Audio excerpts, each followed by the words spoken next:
Hey folks, ever dreamed of having an island all to yourself? Sounds like paradise, right?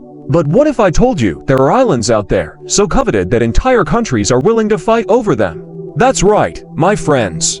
Get ready to dive into a world of international intrigue, hidden treasures, and closely guarded secrets. Today, we're going to unravel the mystery behind disputed islands. What are disputed islands? Hold up. First things first, what the heck are these so-called disputed islands? Well, imagine this. You're at a party, and there's one last slice of pizza.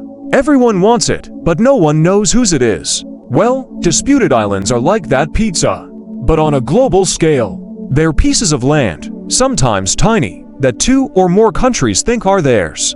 And don't think this is just crazy talk. There are some serious reasons behind these disputes. But we'll get there, don't worry. The most controversial islands. Now, let's take a look at some of these islands that are causing such a ruckus out there. Get your popcorn ready cause this is gonna be wild. The Senkaku, Diao Islands. First on our list, we have the Senkaku Islands, or would that be Diao? See, even the name is a mess. Japan calls them Senkaku, China calls them Diao, and Taiwan's also in the fight, saying they're theirs. Check out this irony. These islands causing so much fuss are practically deserted. Seriously, no one lives there. So why all the fighting? The answer's underwater, my friends. It's believed there's a ton of oil and natural gas down there. And that's not all. The area's rich in fish and sits on a strategic maritime route. Whoever controls these little islands controls a big chunk of the sea.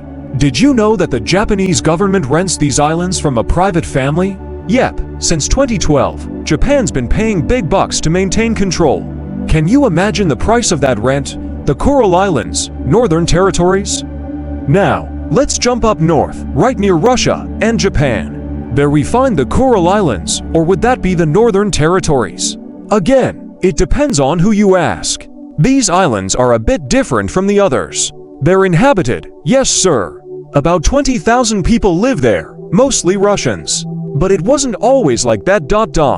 Until the end of World War II, these islands were Japanese. Then, at the very end of the war, the Soviet Union invaded and took over. Since then, Japan's been trying to get at least part of them back. These islands are a paradise for volcano lovers. There are over 100 volcanoes there, with 35 still active. Can you imagine waking up to a volcano throwing a tantrum outside your window? The Spratly Islands. And if you thought 2 or 3 nations fighting over some islands was too much, get this, the Spratly Islands are disputed by no less than 6 countries. China, Taiwan, Vietnam, the Philippines, Malaysia, and Brunei. Everyone wants a piece of this pie. The Spratlys aren't really islands in the traditional sense.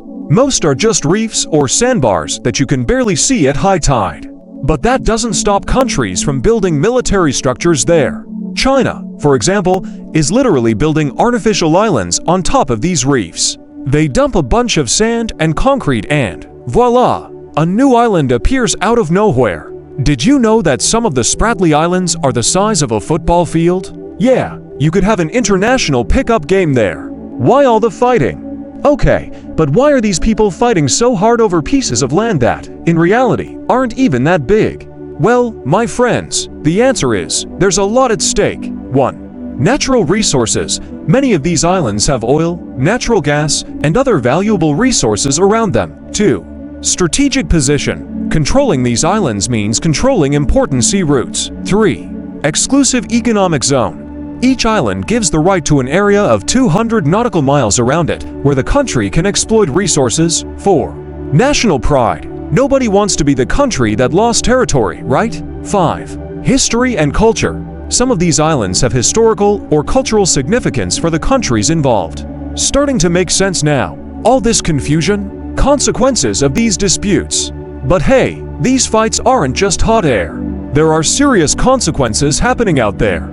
In some places, the tension is so high that countries keep sending military ships and planes to keep an eye on the islands. Sometimes there are even provocations, like passing close to the other country's territory. And it doesn't stop there. These beefs affect trade, tourism, and even diplomatic relations between countries. Imagine wanting to take a little trip to the island and finding out you're in the middle of a war zone. Did you know that some disputed islands have become a kind of no man's land? Hans Island, disputed by Canada and Denmark, became famous because the two countries would go there occasionally just to swap flags and leave a bottle of booze for the other side. What do the people who live there think about all this? But wait a second, we've talked about countries, governments, resources. What about the people who live on these islands? How do they cope? On some disputed islands, like the Kurils, people actually live there. And it's not easy. Imagine living in a place where you're not sure which country you belong to. In other cases, like the Spratlys, most of the islands aren't even habitable. It's the fishermen in the region who suffer, not knowing where they can fish without getting into trouble. In the Paracel Islands, disputed by China and Vietnam, there's an island called Woody Island that's practically become a city. It even has an airport, schools, and hotels. But almost everyone who lives there works for the Chinese government.